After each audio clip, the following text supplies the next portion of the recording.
हज 2025 को लेकर एक प्रेस वार्ता का आयोजन किया गया।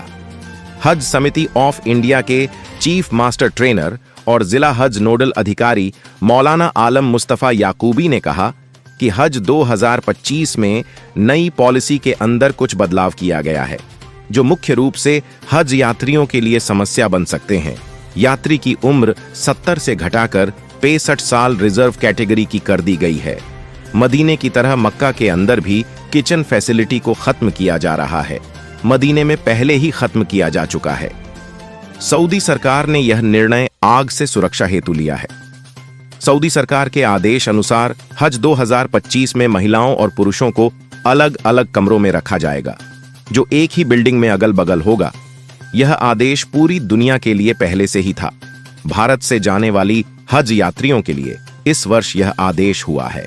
हज 2025 में रिजर्व कैटेगरी के लिए 65 साल वाले हज यात्री के साथ एक साथी अथवा मेहरम के तौर पर 60 साल तक का साथ जा सकता है। नई पॉलिसी को लेकर हज समिति ऑफ इंडिया के साथ तमाम प्रदेशों की और केंद्र शासित प्रदेशों की हज समितियां के साथ 20 अगस्त को एक बैठक का आयोजन मुंबई हज हाउस में किया गया, जिसमें तमाम प्रदेशों की हज समिति के जिम्मेदार शामिल हुए, जिसमें खास तौर पर मुख्य बिंदुओं पर चर्चा हुई। नंबर 1, रियाल की पुरानी व्यवस्था ही रखी जाए, जिसमें प्रत्येक हज यात्री को 2100 रियाल केंद्रीय हज कमेटी बैंक द्वारा प्रदान करती थी। नंबर 2, हर राज्य के हज यात्रियों को मक्का और मदीना में राज्यवार बिल्डिंग की सुविधा दी जाए और एक जिले से जाने वाले हज यात्रियों को भी एक बिल्डिंग दी जाए। नंबर 3, हज कमेटी का कोटा वापस 5% किया जाए। नई पॉलिसी में हज कमेटी का कोटा 75 से घटाकर कर दिया गया है और प्राइवेट टूर ऑपरेटर का 25 से बढ़कर 30 कर दिया गया है। नंबर 4, हज यात्रियों की फिटनेस ट्रेनिंग कराई जाए। नंबर 5, महिला हज यात्री को स्कार्फ और पुरुष यात्री को बेल्ट दी जाए।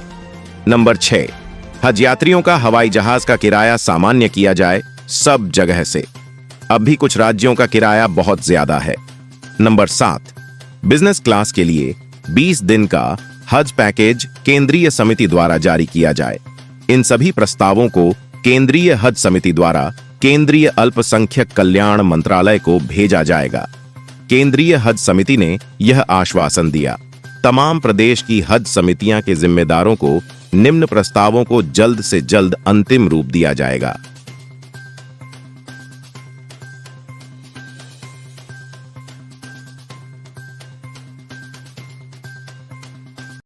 देखिए, हज 2025 के लिए हज कमेटी ऑफ इंडिया ने अनाउंसमेंट कर दिया है ऑनलाइन फॉर्म लेने का, जो 13 अगस्त से स्टार्ट हो चुका है और 9 सितंबर उसकी लास्ट डेट है।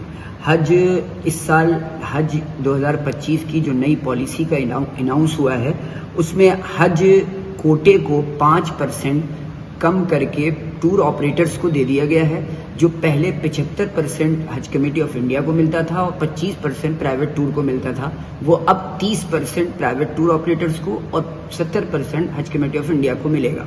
दूसरी बात हज पॉलिसी में ये की गई है कि जो एज थी हमारी रिजर्व कैटेगरी की, वो 70 साल थी, उसको घटाकर 65 साल कर दिया गया है और उसके साथ कंपेनियन जाने वालों की जो एज होगी वो 18 से 60 साल की होगी। 60 साल से अगर ऊपर होगा तो फिर वो रिजर्व कैटेगरी में नहीं जा सकता है।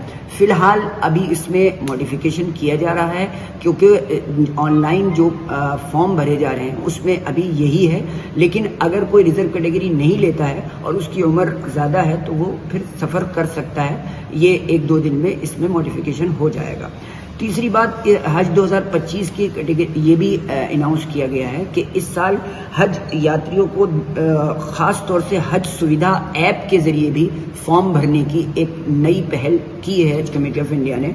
और पिछले सालों को देखते हुए इस साल ये भी तय हुआ है कि जो बिल्डिंग्स जिसमें पैनल वाली लिफ्ट होती हैं उन बिल्डिंगों को नहीं लिया जाएगा, ताकि किसी भी हज यात्री को कोई हादसा ना हो। लास्ट ईयर एक हादसा हो गया था, जिसकी वजह से इस साल ये फैसला लिया गया है। तीसरी बात, हज कमेटी ऑफ इंडिया के इस गाइडलाइन को सामने रखते हुए ये भी है कि बगैर महरम औरतें जो हज के लिए जाती हैं उनके लिए स्पेसिफिक बिल्डिंग दी जाए और उनको स्पेसिफिक बस से सफ़र कराया जाए। ये भी इस साल तय हुआ है और इस पर अमल होगा। कुर्बानी के जो ऑप्शंस पहले थे वो ऑप्शन अभी भी रहेंगे। कुर्बानी अगर कोई कूपन के ज़रिए, बैंक के ज़रिए कराना चाहता है तो वो ऑप्शन मौजूद है, और अगर वो खुद करना चाहता है तो वो भी ऑप्शन मौजूद है। हज कमेटी ऑफ इंडिया के एक 20 तारीख को एक अहम मीटिंग भी हुई थी जिसमें तमाम प्रदेश की हज कमेटियों के जिम्मेदारान शामिल हुए थे। इस हज कमेटी ऑफ इंडिया में यानी मुंबई हज हाउस में ये मीटिंग हुई थी। उसमें सारी हज कमेटियों की तरफ से कुछ प्रस्ताव आए हैं जो हज 2025 की पॉलिसी को लेकर इसके अंदर अमेंडमेंट करने को हैं। इसमें ख़ास तौर से ये कहा गया है कि जमजम जो 5 लीटर दिया जाता था वो हज यात्री को 10 लीटर दिया जाए। दूसरे ये भी कहा गया है कि जो 20 दिन का एक बिजनेस क्लास एक पैकेज बनाया जाए हज कमेटी ऑफ इंडिया की तरफ से, जिसमें एनआरआईज और ख़ास तौर से स्टूडेंट्स लोग जो और नौकरी पेशा जॉब वाले लोग जो हज में नहीं जा पाते हैं लंबी छुट्टी की वजह से, उनको ये सुविधा मिल सके। इसलिए ये भी एक प्रस्ताव लाया गया है। औरतों को स्कार्फ और मर्दों को बेल्ट की तकसीम की जाए हज कमेटी ऑफ इंडिया की तरफ से। रियाल को लेकर भी एक बहुत अहम डिसीजन इस साल होने वाला है कि 2100 रियाल जो केंद्रीय हज कमेटी बैंक के थ्रू देती थी उसी को ही दोबारा शुरू किया जाए। पिछले 2-3 सालों से ये बंद है, जिसकी वजह से बहुत ज़्यादा हज यात्रियों को परेशानी हो रही है। तो हज कमेटी ऑफ इंडिया ने ये भी प्रस्ताव रखा है कि आने वाले इस साल के हज में ये प्रस्ताव भेजा जाएगा केंद्र अल्पसंख्यक कल्याण मंत्रालय को, जहां से अप्रूव होकर फिर ये लागू हो जाएगा। और एक प्रस्ताव ये भी भेजा गया है कि जो यात्री खास तौर से फिजिकल फिटनेस नहीं होते हैं तो उनके लिए फिजिकल फिटनेस ट्रेनिंग कराई जाए, और ये एक अच्छा प्रस्ताव है और ये भी उस मीटिंग में रखा गया है और ये केंद्रीय अल्पसंख्यक कल्याण मंत्रालय को भेजा जाएगा। ऐसे ही एक पॉइंट ये भी रखा गया जो हवाई जहाज का किराया इक्वल नहीं है, अलग अलग प्रदेशों से अलग अलग किराया है, इसके लिहाज से भी बहुत प्रॉब्लम होती है। तो इसको इक्वल किया जाए और हज किराए को थोड़ा सस्ता किया जाए, क्योंकि हमारी जो फ्लाइट्स होती हैं वो पूरी की पूरी जो है हायर होती हैं, इसमें किराया कम किया जा सकता है और फुल फ्लाइट जाती हैं, इसमें कोई सीट खाली नहीं जाती है। तो मुझे लगता है कि इसमें किराया कम हो सकता है। ये भी प्रस्ताव वहाँ मीटिंग में रखा गया है और इसको केंद्रीय हज कमेटी ने भेजने का तैयारी कर ली है और जल्दी ही इस पर कोई निर्णय आ जाएगा जो हज 2025 के लिए। एक और अहम बात आपको बता दूं कि यहाँ पर ख़ास तौर से एक बहुत बड़ी मिसकॉन्सेप्शन प्रिंट मीडिया के जरिए आया है, और वो ये कि इस साल सऊदी गवर्नमेंट ने एक बिल्डिंग में महरम जो शौहर और बीवी जा रहे हैं हज के लिए और उनको अलग अलग रखा जाएगा, इस तरह की ऐसी खबरें आ रही हैं। मैं आपको ये क्लियर कर दूं कि हज कमेटी ऑफ इंडिया ने के लिए ये पहली बार ऐसा सऊदी गवर्नमेंट ने किया है, बल्कि पूरी दुनिया के लिए ये पहले से लागू है कि जहां पर मर्द और औरतें इकट्ठा एक रूम में नहीं रहती हैं, चाहे भले वो शौहर और बीवी हों, अलग अलग रहती हैं। लेकिन इस साल सऊदी गवर्नमेंट ने खास तौर से जो महरम औरतें और मर्द जाते हैं शौहर और बीवी, उनके लिए बिल्डिंग स्पेसिफिक हो, अलग अलग कमरे हों और वो कमरे भी बगल में हो। अगर शौहर का कमरा एक तरफ है तो दूसरी बगल में उनकी औरतों का कमरा हो, ताकि ये आसानी हो सके और एक आराम से बेफिक्र होकर महिलाएं भी औरतें भी अपना वक्त गुजार सकें और मर्द भी। इकट्ठा होने की वजह से उसमें नामहरम होते हैं और पर्दे का प्रॉब्लम होती है। इसको सामने रखकर ये सऊदी गवर्नमेंट ने फैसला लिया है, इसलिए इससे भ्रमित होने की कोई ज़रूरत नहीं है।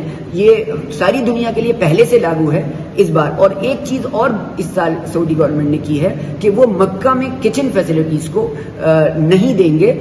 ये मदीना में पहले से लागू था और पूरी दुनिया के लिए पहले से लागू है, मक्के में भी लागू है, लेकिन इंडिया हाजियों के लिए ये इजाज़त थी कि वो एक फ्लोर पर एक किचन में अपना खाना पका सकते थे, लेकिन इस साल उसको भी ख़त्म किया जा रहा है। आग के लग जाने के मद्देनज़र, ये सिक्योरिटी और सुरक्षा के मद्देनज़र ये फैसला लिया गया है। हज यात्रियों को बिल्कुल भ्रमित होने की जरूरत नहीं है, ये आसानी होंगी आने वाले वक्त में बहुत सारी।